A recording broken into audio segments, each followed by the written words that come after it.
Welcome back to Views with Hughes or Jennifer News. This is Jerome Hughes, and top story this morning, Nelson Peltz, the member of the board of Disney, well, actually he's a big billionaire investor.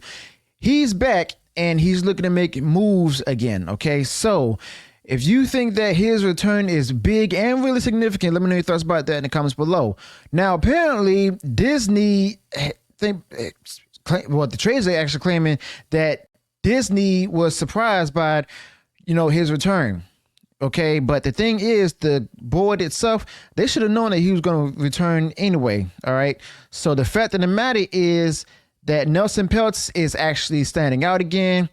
News broke this morning for the mini trades, and now we see exactly what's going on. Okay, so a person familiar with the matter stated that the TRIAN fund management Nelson Peltz has launched another activist campaign, as they call it, against Disney, catching the management team off guard. Now, apparently, these trades, or possibly even Disney, stating that or claiming that they were caught off guard, but at the same time, they should have known that he was going to make moves pretty soon, because the fact of the matter is this guy invested over hundreds of millions of dollars into the company. Now, sources familiar with the Disney's thinking refuted that notion. Now, with Disney shares hitting a new 52-week low, billionaire Peltz is once again engaging with CEO Bob Iger. Now, Peltz is seeking multiple board seats at Disney, including one for himself, according to a person familiar with the TRIAN CEO's thinking. Now, the Wall Street Journal first reported on Peltz's move, which also included an increase in TRIAN's stake in Disney. All right. So, mentioned this many times before, whether it be on this channel as well as on the Pro Show with WW Pro, that he's going to be making moves, and I'm pretty sure he's going to be going back at it with the moves he tried to make before, trying to get seat on the board, as well as to hopefully make changes. I wouldn't even be surprised if he go ahead and look to get take a role of a buyout. Okay, I wouldn't be surprised if that happens at the company itself.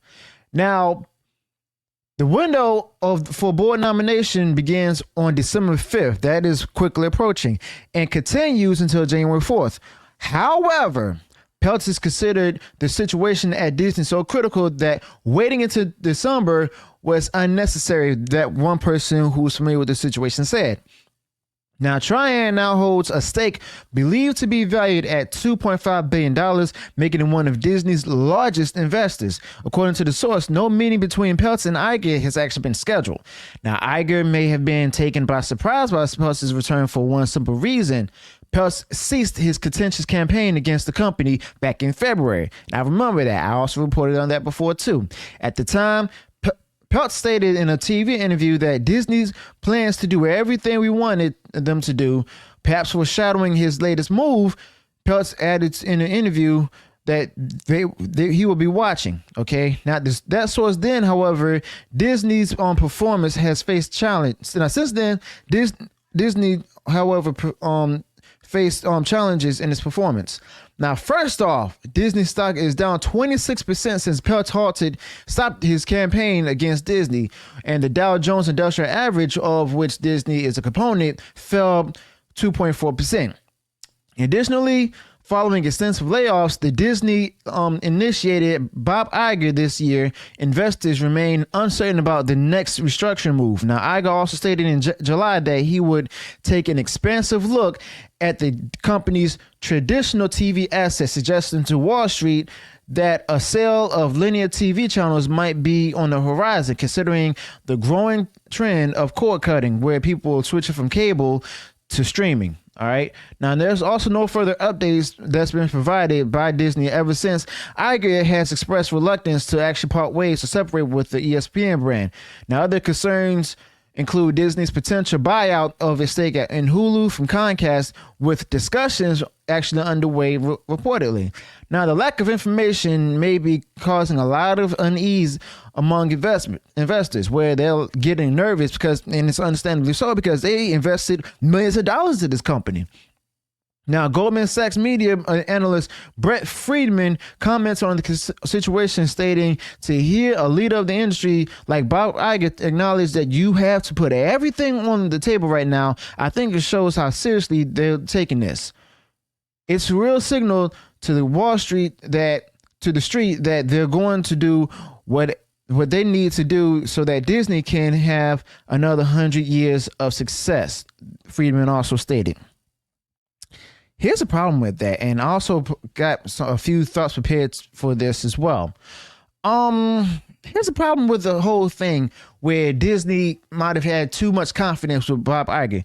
Now, Disney was once a company that no other company could beat. It was basically unbeatable. All right.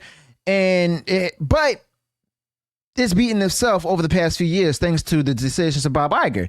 Now, it's backed by many investment firms, including Vanguard as well as BlackRock. Vanguard and BlackRock, they decided to go ahead introducing virtual signaling, or in other words, wokeism, into the company itself with the entertainment.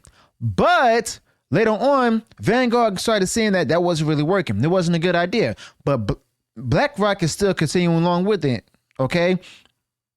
Now, they kept spending more money, not only from them, but Iger's decisions has led to these companies not to make back the money that they spent along with the profits. Okay. And then it's also the fact that Disney's now looking to change its decision direction as it's still getting worse for the company with its political agenda it's taken for the past several years. Now, the company went from attracting families to actually going ahead and make content for those who are certain adults or of a certain political spectrum. All right. And they're the ones that's trying to attract them by putting out there a lot of malicious political agendas. Now, the fact of the matter is Disney bought out its competitors and had a chance to make the moves needed to go ahead and become a dominant company. But, you know, with these franchises, they try to make movies that would have attracted more people who are fans of the franchises, but they decided to go ahead and introduce politics to these IPs and wasting their money and making back the money spent and new profits. They didn't do any of that, of course, and they had the opportunity to unite people, but they chose the path of division. Now we have one furious investor, Nelson Peltz. Okay, Peltz, he's been in this for a while because he put hundreds of millions of dollars into the company itself. We have a fierce investor who wants control of the company now. When the company's company stock is down 26%, that was less than it was when he originally bought the shares of the company. Peltz was also giving Iger and the board enough time to decide if they want to properly operate it or not. But then the board wanted to operate the way that Iger wanted, which is focusing on political agendas, virtual signaling, so on and so forth. Now, Disney has been paying over $300+ million for its productions, way more than what Netflix paid for most of its programming. Now, Disney shouldn't be caught by surprise because they cost Peltz, like I said, millions of dollars of any profits. Okay. But the fact of the matter is, Bob Iger, it's all back on him. He made these moves. He's the one that also chose to handpick the members of the board. Nelson Peltz just want to go ahead and be a part of the board as well as bring along some other people to it because of the fact that this company has been way too politically biased over the years, losing billions, if not a couple of trillions of dollars. All right. They spent more, got back less in profits. Why? Because of the simple fact that they don't make quality programming. They want to go ahead and score some political points with the government through ESG scores as well as DEI scores too. But the fact of the matter is, this is what Bob Iger wanted. Why? Because of the fact that he wanted to go ahead and put politics into entertainment rather than just giving people what they want. Apolitical entertainment, just to simply be entertained. That's it. They don't want anything right wing. They don't want anything left wing. They just want anything either of the middle or not affiliated with any politics at all. Okay. So let me know your thoughts about this in the comments below. Let me know what went wrong in the video. Be sure to include any additional thoughts of this matter. Also, if you enjoy what I shared in this video, go ahead and smash the like button, share far wide across social media. I want to thank you all who have now subscribed to the channel. Be sure to click the bell notification so that way you'll be notified of future uploads and updates. Until then, peace.